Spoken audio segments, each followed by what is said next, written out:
UP की योगी सरकार आज नई जनसंख्या नीति का ऐलान करेगी, जिसका ड्राफ्ट रिलीज कर दिया गया है। नीति अभी लागू नहीं हुई है, लेकिन सियासी घमासान शुरू हो गया है।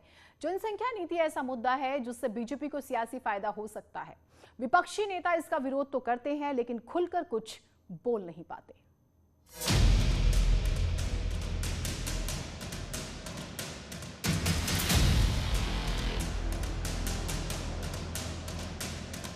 उत्तर प्रदेश की योगी सरकार ने जनसंख्या नीति पर ऐसा दांव चला है कि विपक्ष से ना कुछ कहते बन रहा है और ना ही विरोध करते बन रहा है। समाजवादी पार्टी और कांग्रेस नए कानून का ना तो ठीक से स्वागत कर पा रही है और ना ही विरोध में कोई कदम उठा पा रही है। जनसंख्या नीति पर यूपी विधि आयोग ने जो ड्राफ्ट बनाया है, उस पर विपक्षी दलों में क्यों इतना कंफ्यूजन है, इसके बारे में बात करेंगे। लेकिन ड्राफ्ट में क्या प्रावधान किए गए हैं, पहले ये जानिए।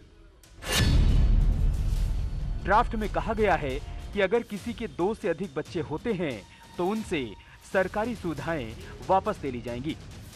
सरकारी नौकरी के लिए अयोग्य घोषित कर दिया जाएगा। राशन कार्ड सीमित कर दिया जाएगा। पंचायत और नगर निगम चुनाव लड़ने से अयोग्य घोषित कर दिया जाएगा।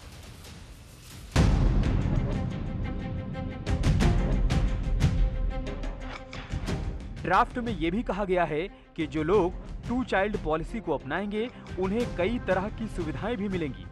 विधि आयोग के अध्यक्ष एएन मित्तल ने कहा है कि अगर अभिभावक सरकारी नौकरी में हैं और नसबंदी करवाते हैं तो उन्हें अतिरिक्त इंक्रीमेंट, प्रमोशन, सरकारी आवासीय योजनाओं में छूट, पीएफ में एम्प्लॉयर कंट्रीब्यूशन का लाभ मिलेगा। अगर किसी सरकारी कर्मचारी का सिर्फ एक बच्चा होगा तो उसे ज्यादा फायदा होगा। मुफ्त स्वास्थ्य देखभाल, 20 साल की उम्र तक बीमा कवरेज, आईआईएम और एम्स प्रवेश में वरीयता दी जाएगी। ग्रेजुएशन तक मुफ्त शिक्षा और स्कॉलरशिप सुविधा मिलेगी।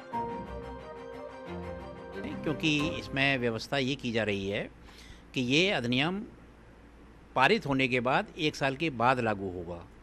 तो 1 साल के बाद भी अगर कोई व्यक्ति 2 बच्चों की नीति पर अमल नहीं करता है तो उसको कुछ डिसइंसेंटिव्स हैं। अगर कोई व्यक्ति 2 बच्चों की नीति पर अमल करता है तो उसको तमाम प्रकार के प्रोत्साहन मिलेंगे। अगर सरकारी नौकरी में वो व्यक्ति है तो उसको प्रमोशन मिलेगा, उसको प्रमोशन नहीं, उसको वेतन वृद्धि मिलेगी। अगर सरकार ने सुझावों को मान लिया तो नई जनसंख्या नीति 1 साल बाद लागू हो जाएगी। लेकिन क्योंकि अगले साल चुनाव है, इसलिए सियासी गलियारे में तनाव है। समाजवादी पार्टी इसे ध्यान भटकाने वाला कहती है तो कांग्रेस मध्यम मार्ग से बच निकलने की कोशिश कर रही है। बढ़ती हुई जनसंख्या देश की एक समस्या है, इसमें कोई दो राय नहीं है। 7 साल से केंद्र में भारतीय जनता पार्टी की सरकार है, 4.5 साल से उत्तर प्रदेश में भारतीय जनता पार्टी की सरकार है। इन्होंने जनता के लिए कोई काम तो किया नहीं, जनता की समस्या का तो कोई समाधान किया नहीं। अब चूंकि यहाँ पे चुनाव आ गया है, अब चुनाव में जनता के असली मुद्दों से ध्यान भटकाने के लिए ये सिर्फ मार्केटिंग इवेंट करते हैं। इनको जनता की समस्या से कोई लेना देना नहीं है। जनसंख्या नियंत्रण की बात हो, अपराध नियंत्रण की बात हो या कोरोना काल नियंत्रण की बात हो, भारतीय जनता पार्टी की योगी सरकार सिर्फ बात बहादुरों की सरकार है, हेडलाइन मैनेजमेंट की सरकार है। ये प्रभावी कोई भी काम नहीं करते हैं, सिर्फ बयान देने में भरोसा रखते हैं। यूपी सरकार के मंत्री मोहसिन रजा ने सभी आरोपों को सिरे से खारिज कर दिया। उन्होंने कहा कि ये कोई नई बात नहीं है। जनसंख्या कानून पर पहले भी चर्चा हुई है और उसके बाद ही ये कदम उठाया गया है। जनसंख्या नियंत्रण को लेकर आज से नहीं चर्चा चल रही है, चाहे सांसद हो चाहे प्रदेश की अपनी हमारी विधानसभा हो, लगातार चर्चा होती रही है। लेकिन हमने जनहित के लिए जब जब कोई भी कानून लाना हुआ है, हमने जनता की राय ली है और राय लेकर चर्चा कराई है। इसलिए आदरणीय योगी जी की सरकार ने जो भी कानून बनाए हैं या जो भी कानून के लिए हम आगे बढ़े हैं, जनता को साथ लेकर चलते हैं।